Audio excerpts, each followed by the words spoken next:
I am 52 years old, and I have stuttered my entire life. So that makes me somewhat of an expert on stuttering. Uh, I own it, and I want you to know that. According to the National Stuttering Association, uh, only 1% of the population stutters. Additionally, 4 out of 5 people who stutter are guys. Uh, there are two different types of stutters. You have covert and overt. Covert means you try to hide it. For example, how you doing? My name's Matthew McConaughey. All right, all right, all right. That's covert. You try to hide it. You cover it up. You mask it. You do anything you can. You avoid certain words and sounds, and sometimes you don't even want to speak at all. I'm the exact opposite. I'm an overt. That means you can't shut me up. I talk a lot, but it means that you own it, and you're not afraid. You're unashamed. In other words, it's all right, and that's how I try to go. Uh, there's a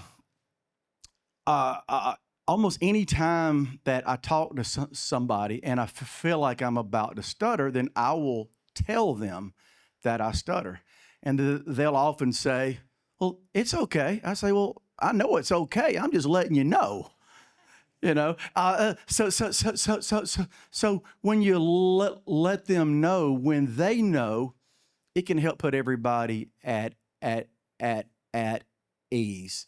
And do you actually know what stuttering is? Because a lot of people don't know. They think they know, and it's actually different for every person. Now, I'm about to read off a 3x5 card, which you usually don't do at these kind of talks, but I'm doing it to advertise that I don't stutter when I read. It's just one of the quirks of my particular stutter, but it's not like that for everybody because we're all different.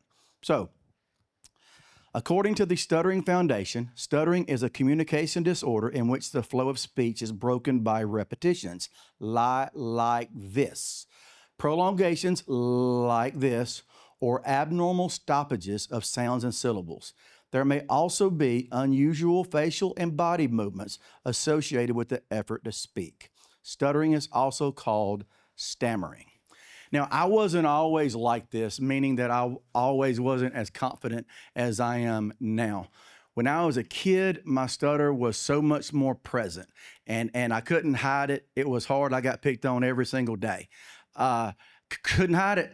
It was like trying to hide an elephant in a chicken coop. It just couldn't be done. But I would do different things in addition to the obvious impaired speech. There would be the facial contortions, and also I would do some strange things that I would almost have to beat the word out of me to get the word out. It's like I just imagine I have an invisible tambourine down here, but just trying to beat the word out. And if I had to talk in class, I'm sitting at the desk, I would be beating underneath the desktop trying to get the word out. It was tough.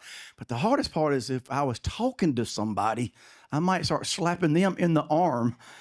And no wonder people didn't want to talk with me a whole lot. But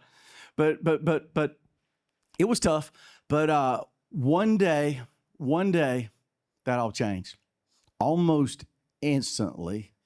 What changed? I changed. I realized that if I didn't accept myself, perceive flaws and all, then how can I expect for somebody else to?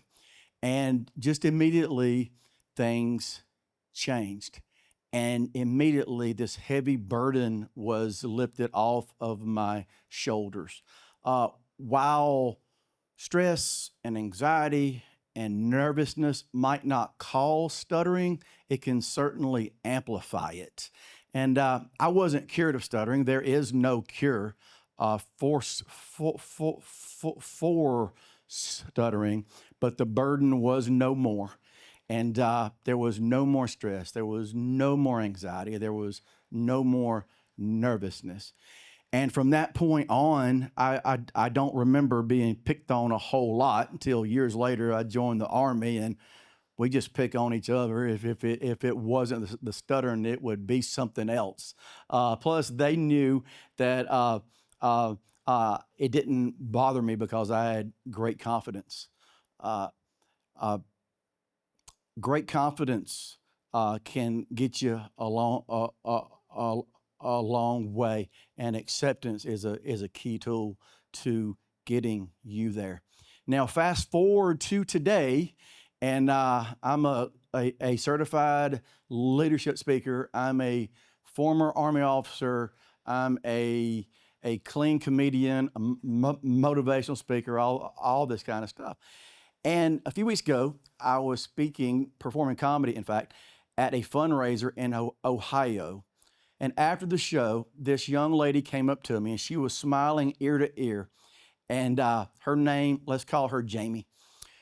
And she said, "Hey, I stutter too." And that's always cool to hear that.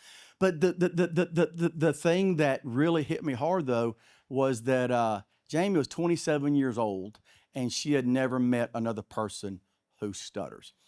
And she had told me how my humorous stories had touched her deeply, but they also showed her husband some of the daily challenges that she faced. And me being able to talk about it so freely, one, it put her at ease, and two, it showed her that she was not alone, and three, it showed her that it's okay to stutter.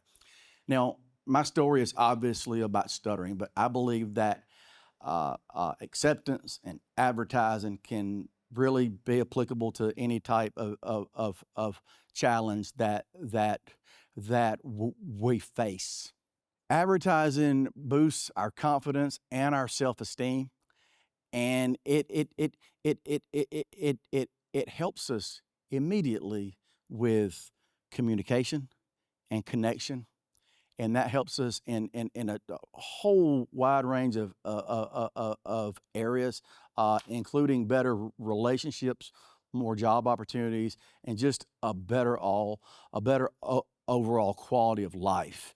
And this might sound anecdotal to some, I get that, but this is based on a lifetime of stuttering and hundreds of encounters with people who stutter.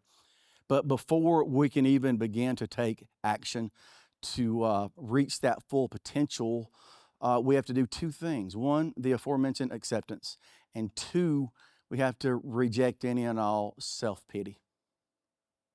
After that, I challenge you to immerse yourself in uncomfortable situations where avoidance isn't an option and where speaking is required.